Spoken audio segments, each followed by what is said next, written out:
Kung ang ilang showbiz personalities ay lumilipad sa ibang bansa para makabanding ang kanilang pamilya, mayroon din namang mga artista na nagpapahinga sa sarili nilang beautiful island paradise. Ito ang mga nagkagandahang resort na hindi mo aakalaing pag-aari pala ng mga sikat na Pinoy celebrities. Ready na ba kayo para sa isang star-studded na paglalakbay? Sa panibagong episode ng ating PH Top List series, tignan natin ang pasok sa top 10 pinakamagandang resort ng mga sikat na artista sa Pilipinas, Part 2. Mula sa mga private beaches hanggang sa mga resort na may jaw-dropping na tanawin, siguradong mapapawaw ka sa ganda at istorya sa bawat tagumpay ng kanilang milyon-milyong investments. Tara! Sabay-sabay nating tuklasin kung kanino ang may pinaka-nakakamanghang resort. Ngunit bago ang lahat, kung bago ka pa lang dito, huwag kalimutang i-click ang like and subscribe button at i-on na rin ang bell icon para updated ka sa mga bagong videos na punong-puno ng kaalaman. Salamat agad at welcome ka dito, new subscriber. At maging sa ating growing PH Headlines community, maraming salamat po. 10. Glyza De Castro. Isa sa greatest investment ng actress-singer ay ang kaniyang resort house sa Baler, Aurora. Alam naman ng nakararami na ang Baler ay perfect spot para mag-surfing, na siyang isa sa dahilan ni Glyza kung bakit niya napiling mag-invest sa coastal municipality. Naging personal na santuaryo ng aktres ang resort na ito sa likod ng maingay na mundo ng showbiz. Ang property na ito ay tinawag niyang Casa Galura. Talaga namang masusing dinisenyo ng aktres ang resort na may modern Mediterranean design, malalaking bintana, minimalist interiors, at warm earthy tones na nagbibigay ng relaxing vibe. Bukod sa main house na may 8 bunk beds at 4 bathrooms na good for 8 to 10 persons, nagtayo rin sila ng kaniyang asawang si David Rainey ng cafe na tinawag nilang Brewbox Cafe, kung saan naghahain dito ng specialty coffee at healthy breakfast options. Ilan pa sa amenities ng lugar ay ang fitness gym at ang swimming pool. Pero madalas raw ay mas pinipili ng kanyang mga guest na magbabad sa beach, lalo na't 5 minutes away lang mula sa Casa Galura ang sikat na Sabang Beach, kung saan pwede mag-surf anytime. Binuksan naman ni Glyza sa publiko ang pag-aaring bed and breakfast na ito, kung saan makikita sa Airbnb na pwede nang marentahan ang buong lugar sa halagang 7,500 pesos per night for 8 packs at 8,642 pesos for 10 packs. 9. Carmina Villaruel at Zoran Legaspi.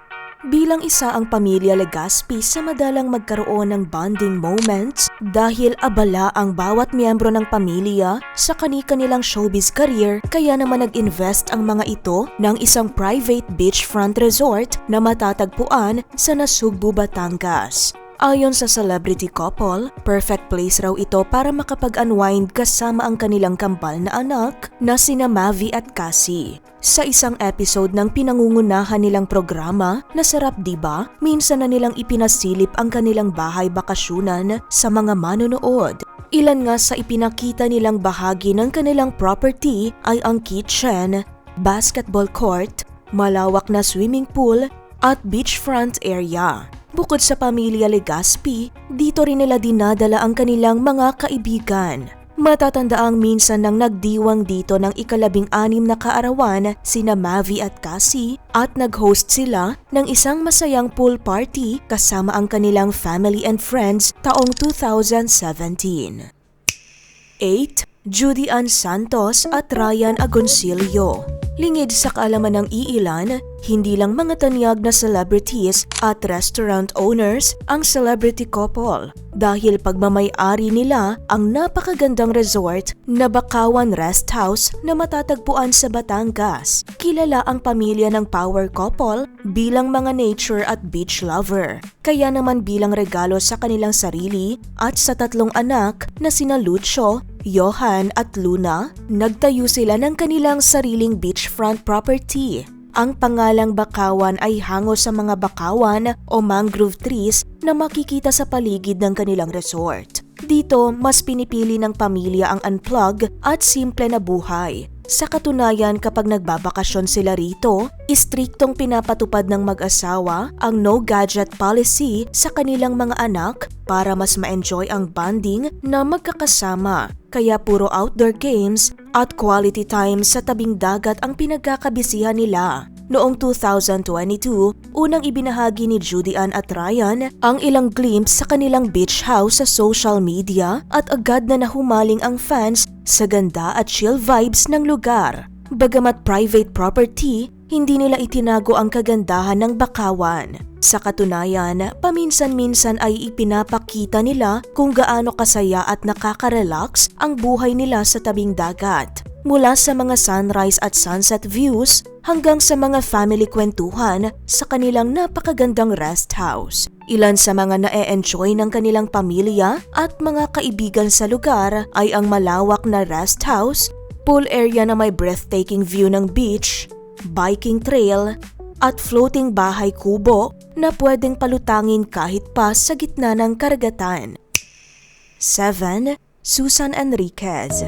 Marami rin ang nabighani sa private farm resort ng GMA News reporter na matatagpuan sa Mahabang Kahoy, Serca, Indang, Cavite. Dito raw siya madalas magstay tuwing weekends bilang escape sa busy life. Ayon sa pep.ph, nabili ni Susan ang lupaing ito noong 2017 at kasama niya sa investment ang ilang kapwa mamamahayag tulad nina Mark Salazar, Atom Araulio at dalawa pang kasamahan. Hati sila sa lote kung saan ang bawat isa ay may sariling titulo. Kwento ni Susan, nang pumasok ang pandemya sa bansa noong 2020, sinimula nilang patayuan ang property ng bahay kubo, tree house at greenhouse.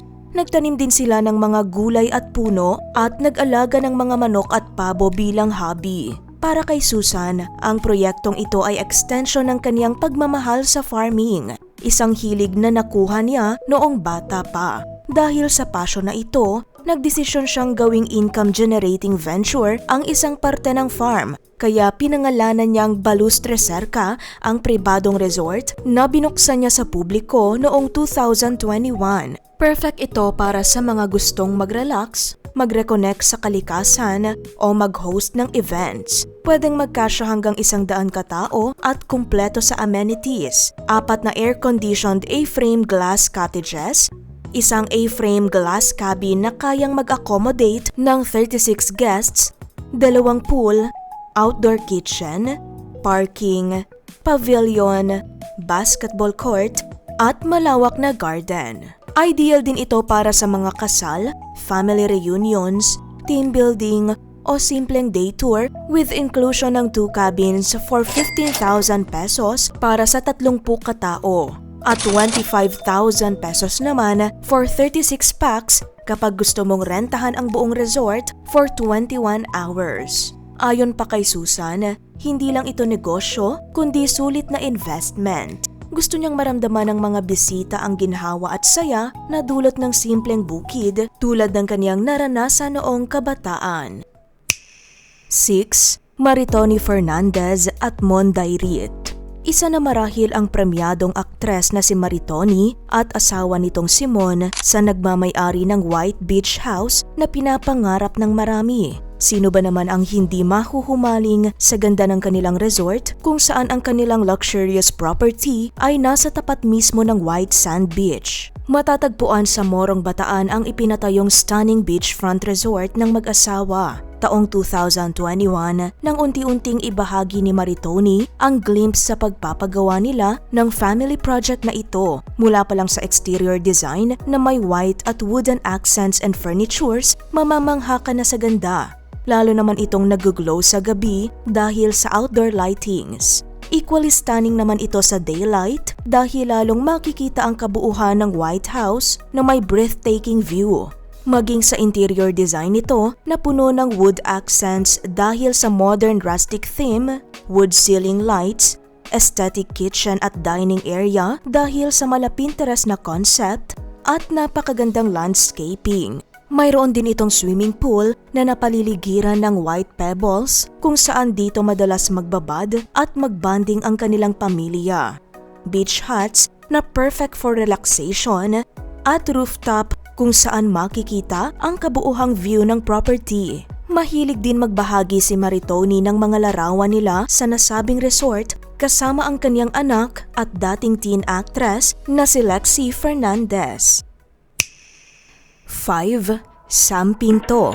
Bukod sa pagiging model at aktres, nagtayo rin ng sariling resort si Sam at ito ang La Serene Boutique Resort. Matatagpuan sa Aurora kung saan inspired ang pangalan nito sa kanyang pagkahumaling sa dagat at pagiging self-proclaimed mermaid. Chic at minimalist ang vibe at may sukat na 3.5 hectares ang beachfront property na may direktang access sa Sabang Beach, isa sa sikat na surfing spot sa Aurora. Sa isang interview ni Karen Davila, ibinahagi ni Sam na hindi madali ang pagbuo ng kanyang dream resort. Paunti-unti yung pagbuo sa establishment. It just started with the 3 clusters with the rooms and restaurants. And then, we started investing with the pools. Pahayag ni Sam.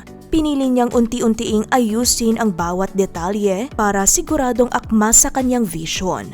Ayon sa Philippine Star, ang property na pinagtatayuan ng resort ay nagkakahalaga umano ng 17 million pesos na binayaran niya ng buo.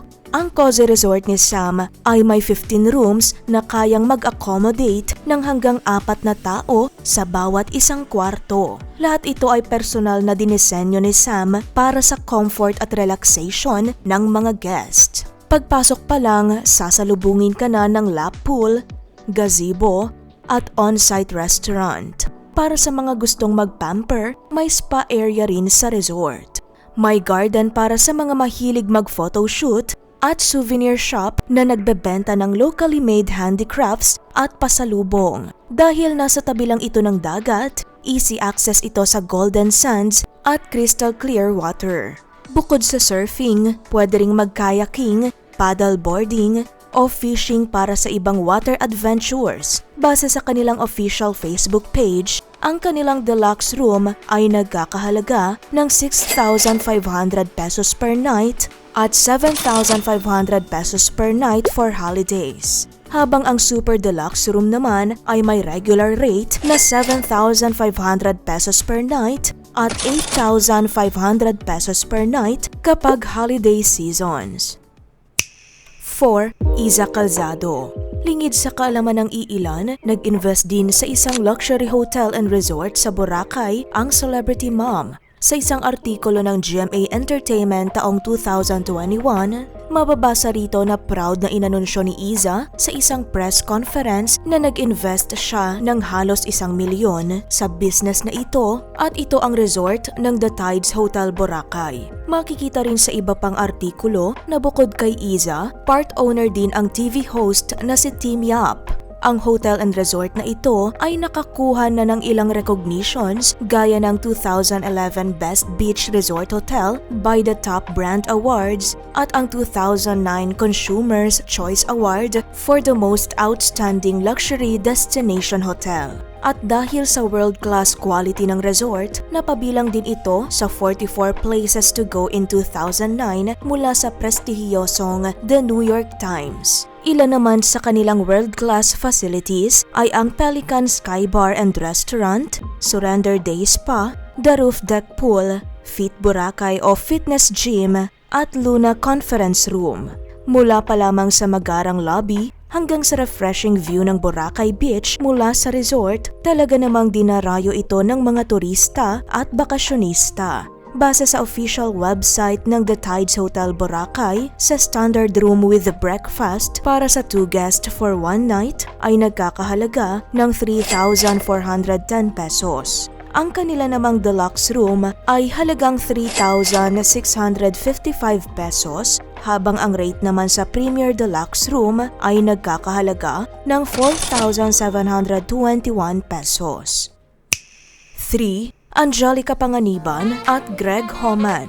Umingay sa publiko ang pagkakakilanlan ng non-showbiz husband ng aktres matapos nilang ikasal noong December 2023. Kaya naman maraming fans ang namangha nang malamang mayamang businessman ang napangasawa ni Angelica. Kaya katuwang siya ngayon ito sa kanilang mga negosyo. Bukod kasi sa co-owner at CEO ito ng vessel company na Bay Marine Subic, pinamamahalaan din ng pamilya ni Greg ang isang luxury hotel and resort sa Zambales na Mangrove Resort Hotel.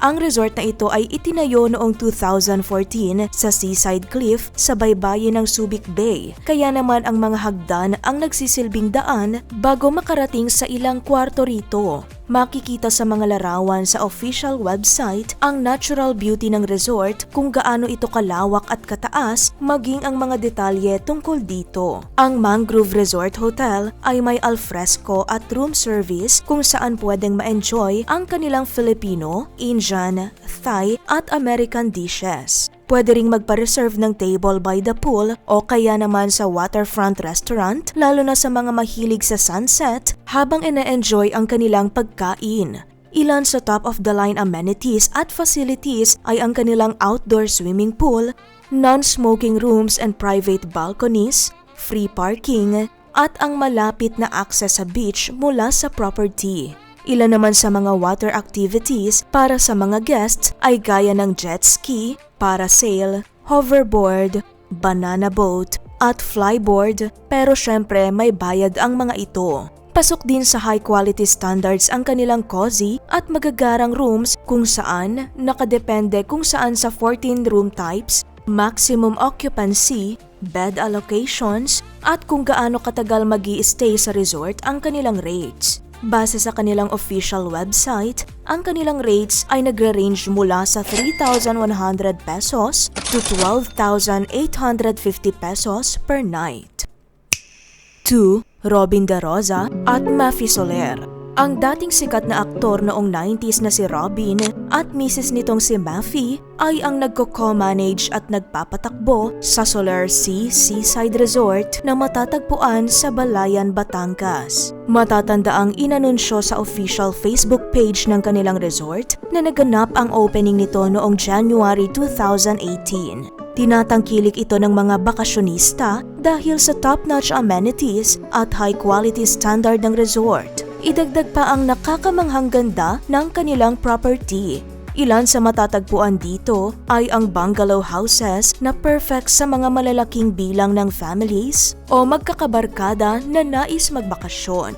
Family-friendly talaga rito dahil sa kanilang malawak na common area, function hall, dining area with long tables, at pool deck with videoke machines. Nakapagbibigay ng summer at cozy vibe sa lugar ang mga wood at rattan furnitures and decors, at lahat ng ito ay dinisenyo at ginawa ng De Rosa Interior Design and Furnishing. At syempre ang highlight sa resort ay ang kanilang stunning infinity pool na may makapigil hiningang view dahil extended ito sa Balayan Beach. Ang hagdan naman sa poolside ang nagsisilbing daan para sa easy access pababa sa nakalinyang coconut trees at dalampasigan. Bukod dito, pet-friendly din ang resort at kayang mag-accommodate ng hanggang 45 to 50 guests. Base sa official website ng resort, ang kanilang rates ay base sa bilang ng guest at sa exclusivity ng resort. Ang option 1 na may 5 rooms at free access sa buong resort na good for 25 to 35 packs ay nagkakahalaga ng 45,000 pesos. Ang option 2 with 4 rooms for 16 to 24 packs ay nagkakahalaga ng 35,000 pesos. Ang option 3 with 3 rooms for 9 to 15 persons ay may rate na 22,000 pesos at ang option 4 with 2 rooms na good for 8 packs and below ay nagkakahalaga ng 18,000 pesos. Mayroon din silang good for 2 packs per bed worth 10,000 pesos at additional 10,000 pesos per booking din kapag peak days at holidays. 1. Mikey Kahuangco Jaworski. Alam mo ba na may pag-aaring family resort ang former actress at Filipino sports official na si Mikey? Nagbigay ito ng virtual tour kasama ang kanyang anak na si Robbie Jaworski na mapapanood sa YouTube channel ni Karen Davila. Ayon kay Mikey, kadalasan daw sa kanilang mga guests ay hindi inaakala na sila ang owner ng resort. Second home at rest house kung maituturing ng kanilang pamilya ito na paglalarawan pa ni Mikey ay very serene at peaceful ang kanilang property kahit na may kalakihan ito. Ang Brizo Hotel and Mountain View Resort ay itinatag nila sa 2-hectare property sa Tagaytay noong 2018. Mayroon itong Greek theme na siyang inspired sa mga family trips nila sa iba't ibang bansa. Sa katunayan, passion project daw ito ng kanyang mister na si Robert Dodot Jaworski Jr. Dahil na rin sa pagmamahal nito sa pagpapatayo ng mga establishmento. Habang ang panganay na anak nilang si Robbie ang isa sa nagpapatakbo at tumatayong director at business development manager ng resort. Ilan sa amenities nito ay ang Casa Arco Restaurant, Infinity Pool, gym, game room, function rooms, cabanas, team building facilitators, performance center, recreation area, at basketball court.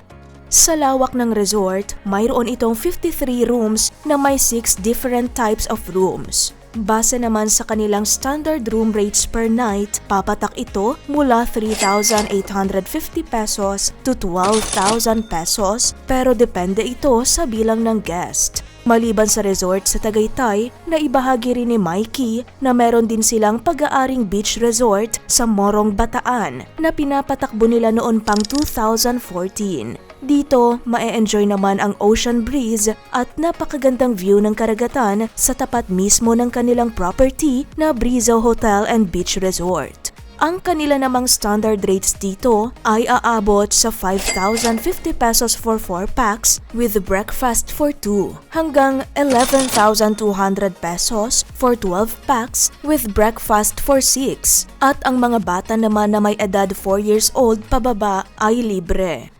At dito na muna nagtatapos ang ating paglalakbay. Sana'y nag-enjoy at na-inspire kayo mula sa mga artistang owner ng mga resort na to. Sa iyong opinyon, kaninong resort sa mga nabanggit ang sa tingin mong pinakamaganda? Comment down below at sabihin sa amin kung napuntahan mo na ang ilan sa mga ito. Kung nagustuhan mo ang ganitong klase ng video, huwag kalimutang i-like upang magsilbing signal sa amin na gumawa pa ng mga ganitong video.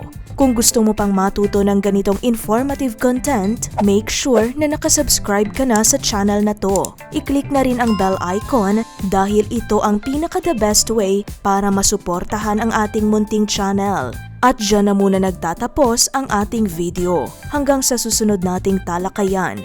Stay informed at stay curious. Salamat sa panonood, ka PH Headlines.